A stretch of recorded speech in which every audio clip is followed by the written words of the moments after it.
तो गाइस आज हम फिजिक्स के एक टॉपिक के बारे में बात करेंगे जो कि है वेक्टर्स। आज मैं आपको बताऊंगा कि वेक्टर्स क्या होते हैं, वेक्टर्स का मीनिंग क्या है। तो देखो, फिजिकल क्वांटिटीज PQs से मैं फिजिकल क्वांटिटीज को डिनोट कर रहा हूँ। फिजिकल क्वांटिटीज दो टाइप्स की होती है डायरेक्शन के बेसिस पे। एक और बेसिस होती है जिससे कि हम फंडामेंटल और डिराइव्ड क्वांटिटीज को अलग करते हैं, लेकिन डायरेक्शन के बेसिस पे भी ये टू टाइप्स की होती हैं। एक होती है स्केलर और एक होती है हमारी वेक्टर। स्केलर क्वांटिटीज वो होती हैं जिनके पास सिर्फ मैग्नीट्यूड होता है, डायरेक्शन के ऊपर वो डिपेंड नहीं करती और उनके पास डायरेक्शन होती भी नहीं है और डायरेक्शन उनको कोई इफेक्ट भी नहीं पहुंचाती।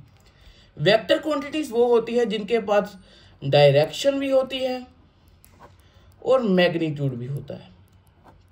इनके पास दोनों चीजें होती हैं और जब इनके पास दोनों चीजें होंगी, इसका मीन्स इसकी मैग्नीट्यूड को यानी इस क्वांटिटी को डायरेक्शन इफेक्ट करेगी।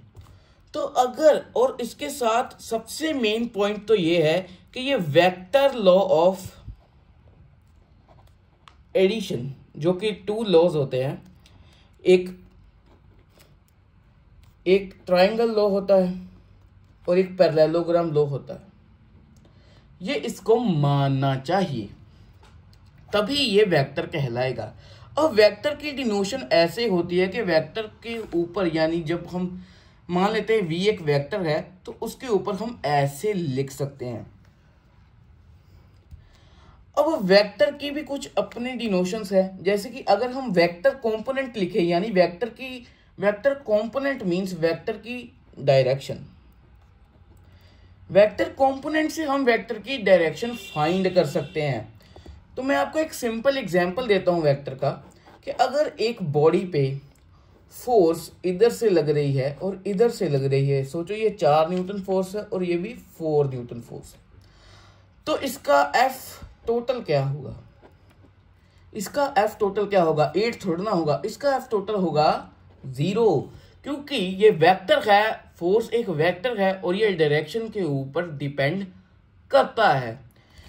अगर मैं आपको कहूं कि एक एग्जामिनर है, आप उससे रिक्वेस्ट कर रहे हो कि मुझे 1 घंटा और दे दो एग्जाम करने के लिए, तो उसने, आप यहां बैठे हो और उसने आपको 1 घंटा यहां से दिया, तो ये 0 घंटा थोड़ी हो जाएगा, ये आपके टाइम के अंदर एक ऐड ही होगा। इससे पता लगता है कि टाइम एक स्केलर क्वांटिटी है। आई होप आपको स्केलर और वेक्टर के बीच में डिफरेंस पता चल गया होगा। और वेक्टर के मैग्नीट्यूड की डिनोशन भी हम ऐसे कर सकते हैं, हम साइड पे मोड लगाकर वेक्टर के मैग्नीट्यूड की डिनोशन कर सकते हैं। आई होप आपको ये कंसेप्ट बहुत अच्छे से समझ आया होगा। अगर आपको ये कंसेप्ट समझ आया तो इस वीडियो को लाइक कर देना, चैनल को सब्सक्राइब कर देना।